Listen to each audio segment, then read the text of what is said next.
Good morning, folks, and welcome to your market report for Tuesday, February 8th, 2018. Big welcome to you guys. Now, here's what's going on in the markets. First off, we're going to start the charts right here. And what we're going to look at first is the U.S. dollar versus the Chinese yuan. Now, if you don't know what the Chinese yuan is, it's also another name for the renminbi.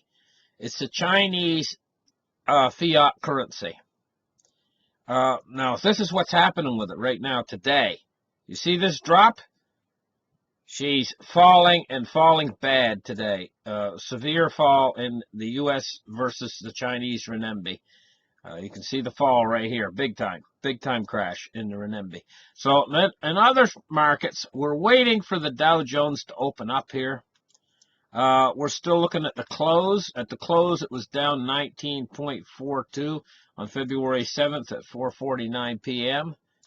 And so it was at 24,893. So we're waiting for it to open up. It's going to open up real soon. It opens up right around in now sometime, not too long from now. We're looking at look at the silver price right now while we're waiting. The green line is today. Okay, so let's focus on this. Focus down on this a little bit. We're looking at $16.43, so we're up 9 cents.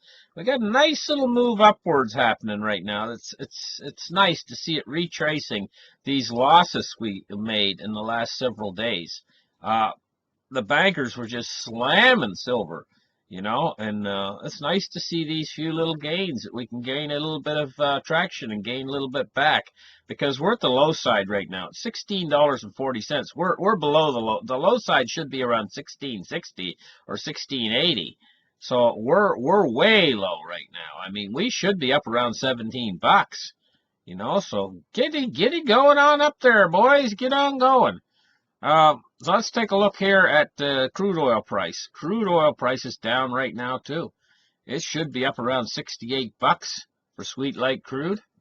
And what are we looking at? We're looking at $61.64, you know.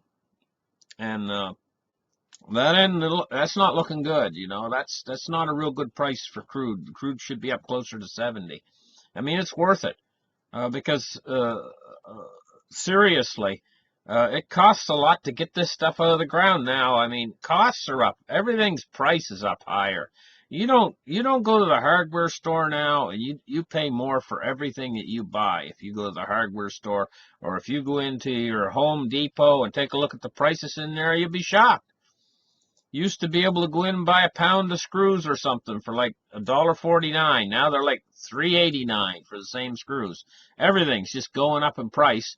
Either that or they're shrinking it back smaller. So your candy bars, you used to buy your Snickers bars, you know, and you used to get a whole pound of them for like $3 or whatever. Now they're like $4.99 for a half a pound, and they're little tiny bars. They're half the size they used to be. They're more or less just a bite in your mouth. You got to eat 4 of them, you know, now to get the same as you used to get with one chocolate bar. And so they're doing this kind of stuff, you know. Now let's take a look at Bitstamp and the Bitcoin price. What we see is we see this move upwards. It's been trending upwards, and it's still trending upwards. But you got to be careful, because this thing is going to be tied into the stock market. Not directly tied, but indirectly tied to the stock market. And what I mean by that is, if you see fear enter in, it's going to translate into these markets first, because these are very, very speculative markets. The Bitcoin market is not a real what I would call secure, in the fact that it's hard to work with these things. These things are untangible. First off, you get your Bitcoin on your computer or whatever. They're untangible. You can't put your hands on them. You can't see them. Heck, a software glitch and you don't even have them. Say you go out and buy $100,000 worth of Bitcoin, right? And you got your, what would that get you, $100,000? It get you like, what, 14 or something. Say you got 14 Bitcoins.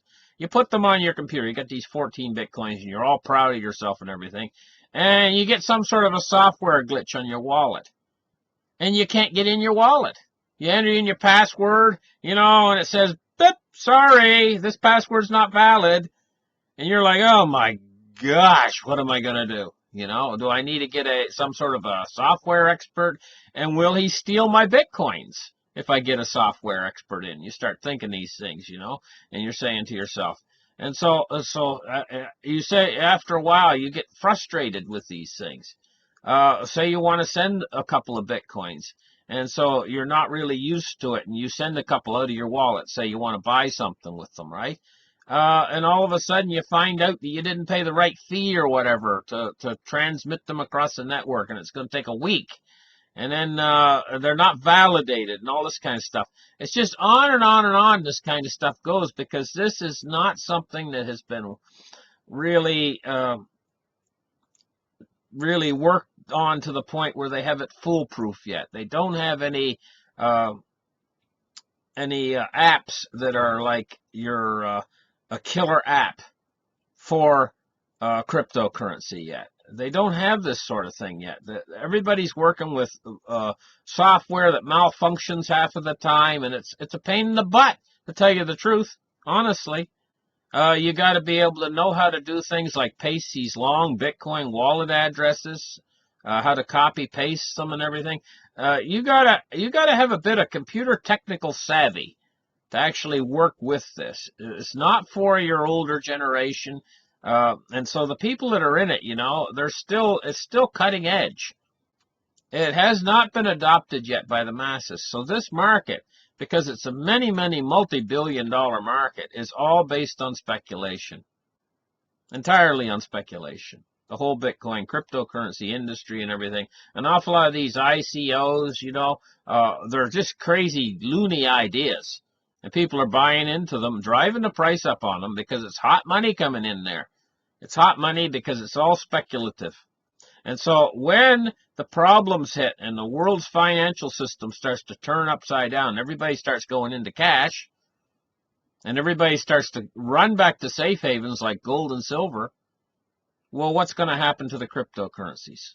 And so what will happen is the stock market will have its big crash first, and your cryptocurrency might hang up there for a couple days, but then all of a sudden, boom, she's going to start to fall, and she'll fall with the stock market because it's a speculative market. And this is the nature of the beast. And this is why cryptocurrencies are going to fall with the markets. Now, you think to yourself, hey, cryptocurrency is the new gold, is the new silver. And this is true. Ultimately, this is where it will go. Cryptocurrency will become the new gold, will become the new silver. But right now, it's a speculative market. Now, later, it's going to slowly develop into the market. It's going to become something. It's going to take over the world's financial system, and it is going to do what they declare it's going to do. And this is why there's been so much speculation into it, because they're waiting and hoping on it.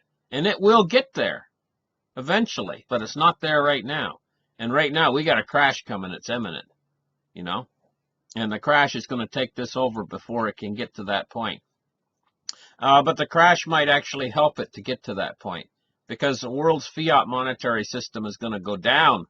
It's going to go down in flames, and people are going to have to readjust and find something new, and this could be the something new they readjust and find. So anyway, let's move on to cryptocurrency market capitalizations this morning. $396 billion, so it's up. It did find a bottom there, I think around, 325 or something like that. And we do have a few coins that are up this morning. Bitcoin Cash is up nicely, at 20% up. Most of them are holding their own, more or less. I'll call it holding their own. It's red numbers, but they're more or less holding their own. Like Litecoin is 145. I like Litecoin a lot. It's one of my favorites. I like Ethereum too, but not as much as Litecoin. I like Bitcoin Cash better than Ethereum. So probably my two favorites in this list are Litecoin and Bitcoin Cash. I'm not real crazy about Bitcoin. It's okay, but I really like Litecoin awfully well. I think Litecoin is undervalued as a cryptocurrency, even still. Bonds and rates. What we're looking at here is the U.S. 10-year is shooting up to the sky. This is what's causing the crash to be imminent. We got to focus myopically on the U.S. 10-year, and it's at 2.875 right now. It's at a higher rate than it was when it caused the crash. So we're going to go and we're going to take a look at this, the U.S. 10-year, and we see it's just gone to the moon. It's going to the moon, and what I mean to the moon means it's crashing. It's crashing, but the yields are going to the moon. And when bonds crash is when the yields go up, and the yields are going to the moon here. We're looking at yields going to the moon. Let's go to the 5-day and take a look. Well, this chart's not right. It's showing 2.84, and it's actually 2.873. So it's way up here someplace. Up. It's just ever since you see the crash. Here was the crash a few days ago. Boom, knocked it down. And ever since then, it's just been climbing right back up again. It's been springing right back up like a prize fighter that's hit in the face. He goes down. He won't stay down. This is what it's like. And so now let's take a look at the U.S. dollar index. U.S. dollar's up. Remember, it was in the 89s. And it's fallen this morning, though. But it's up. Still up. Even though it's fallen somewhat this morning. It's fallen in the last little bit. So now we are going to go back and see if the Dow Jones is on yet. Let's refresh the page. No, it's not quite there yet. It must be almost. It's 10:30. Generally, it starts up around now. I'm waiting for it to start and see what it'll do. We're going to have to wait and see what this does today. Okay, there she goes. Minus 7.57. It's down 7 points. We're just going to kind of talk about things for a minute here, and we're just going to kind of keep our eye on this because this has just started. It's just started. 9:30 a.m. estimated market open, and it's down 7.57 points. So it's nothing much, yet. It's just starting off today. Now, I'll tell you what I think it's going to do today. I think we're going to see this market move up, but only small amount today. I don't think it's going to go up very much. And it might have a few points where it's actually down, maybe down 150 or something like that. Okay, so right now, see, it's down minus 25, so it's dropping right this minute. We'll have to wait and see, but I really don't think it's going to go down that much today.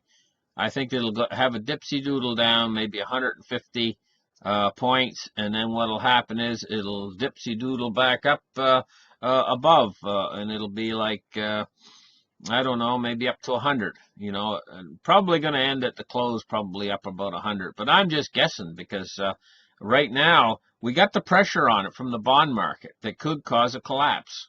But I don't think that it's going to happen. I think what's going to happen is I think these markets are going to steadily climb up to where they're trying to make new highs, the Dow Jones. And then what's going to happen in the end ultimately is, let's focus on this number here so you can see it.